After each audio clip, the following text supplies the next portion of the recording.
Hello, beautiful souls. Welcome back to my channel, a show about personal development where I talk about manifestation, spirituality, or ancient origins, realities beyond the physical, and so many more. A couple days ago, I've asked you on my social medias, as well as here on YouTube, what kind of topics would you like me to discuss more on the channel? And some of you got me some really good recommendations, but it was this one particular comment that stood out to me, which was somebody asking me to talk about the divine feminine, the dark divine feminine, and sex magic. And this is an energy that I've been personally working with for about a year now, so I'm very passionate about it, and I thought I'm not only going to make a video about it, but I'm going to create an entire series. I also want to mention that I have 2 previous videos that I've done in the past that kind of touch on these topics of divine feminine and masculine energies. First one of them is the Fibonacci sequence and masculine and feminine energies, where I explain the manifestation of both more in depth. And the second one is divine feminine or feminine divinity and the process of creation, in which I talk more about how ancient civilizations had more of a matriarchal type of society and what that means for them as well as for us today. So if you're interested, I'm definitely going to be linking them up on the screen as well as down in the description box. So feel free to check them out if they're interested. And without further ado, let's get right into it. I first want to mention that although in this series I'm going to be talking more to my ladies out there, divine feminine and divine masculine don't necessarily refer to gender as we understand it, but they are more of an archetype in which the energy manifests itself. And just so we are on the same page, I have a little definition of Carl Jung's definition of archetype, and he says archetypes are universal inborn models of people, behaviors, and personalities that play a role in influencing human behavior.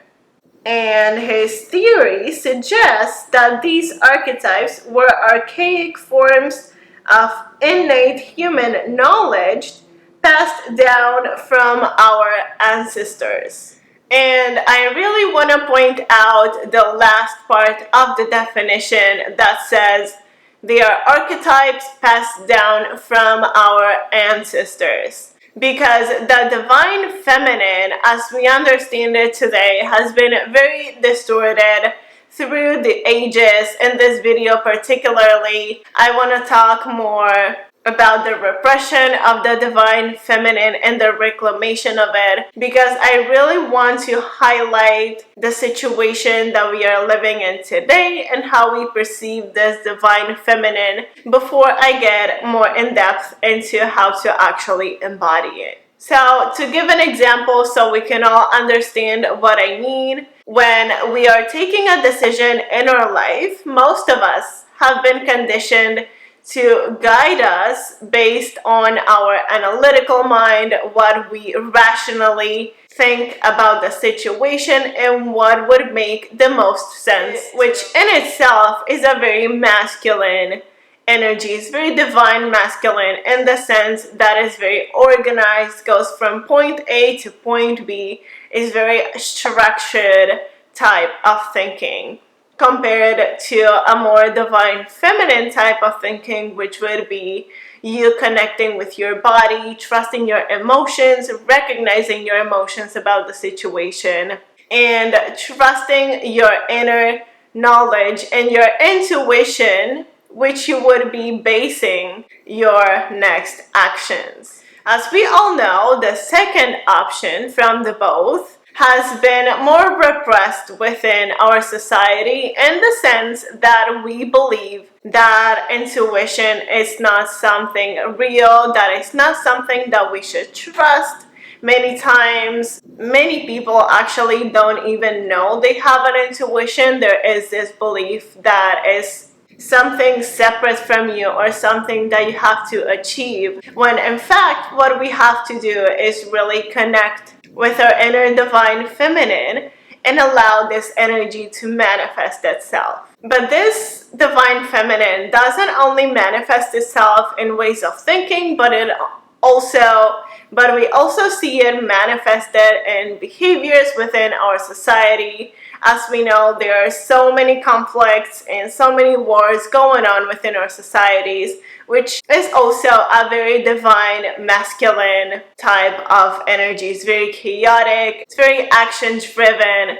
This also shows up within the corporate world, where many of the big companies are focusing mainly on the profits and on how to grow their numbers instead of the actual quality of the services that they're providing for the people. So we can definitely see a disconnection within so many areas of our humanity that, if you boil it down, all refer to our lack of divine feminine. Another thing that I want to point out is, because there is this disconnection and because we have repressed our divine feminine, the other energy type, which is the masculine, tends to be amplified, but not in a healthy way, because, as I've said in the beginning, it's actually the communion, the connection between the two, and the balance of them that truly creates balance and that truly helps us thrive. I think that by this point you know what I'm referring to, so I'm not going to get into any more details, but I do want to point out that this shows up within female relationships with another females in the way that they connect with each other. It feels like there is a collective competition that women feel with one another, which then again is another very masculine type of energy. We can also experience this within the masculine, where there's this belief that men don't cry, that you should not be experiencing any deep emotions because you're a man and you should be strong, and there's this belief that we should toughen up not only men but also children by depriving them from emotion, because emotion is seen as weak. So there you go, another way in which the divine feminine is repressed. In the second part of the video,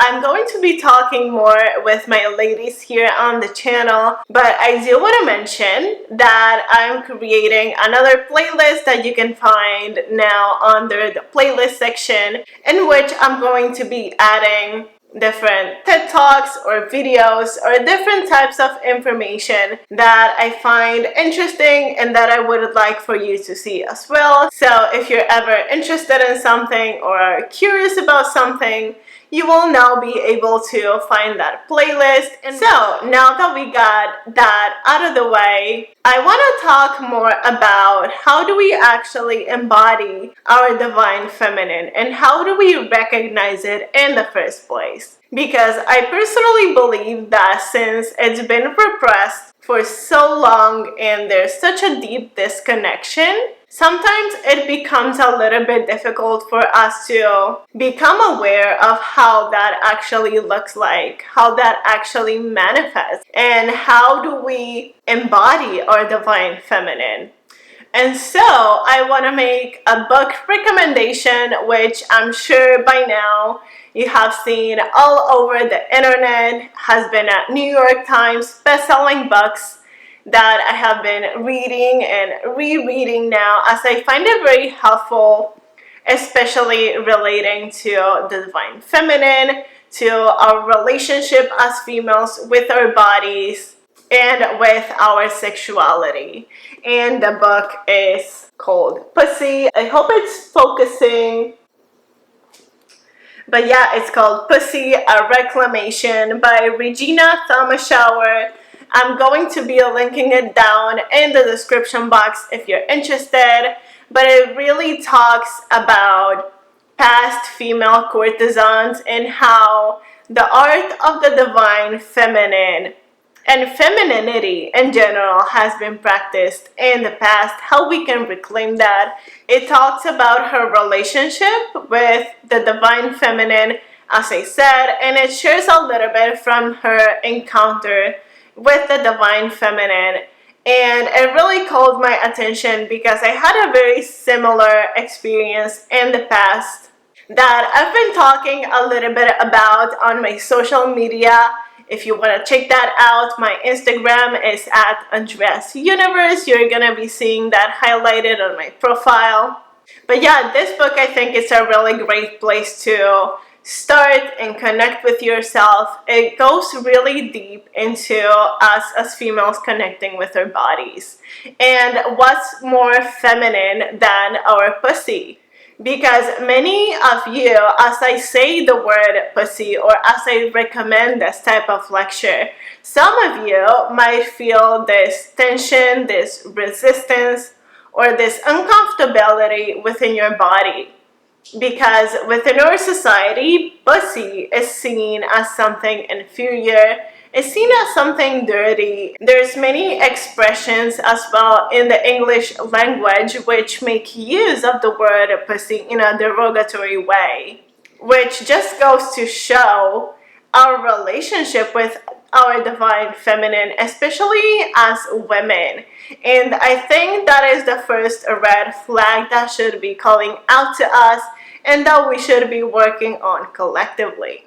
As I said, this first video was more of an introduction to break the ice into the topic, but you can expect many more videos to come in relation to the divine feminine, the dark aspects of it, female sexuality or sacral chakra, and anything of that nature. Thank you so much for watching till the end. If you like this video, feel free to hit the subscribe button and hit the notification bell to stay up to date to all my new videos. And I will see you on the next video.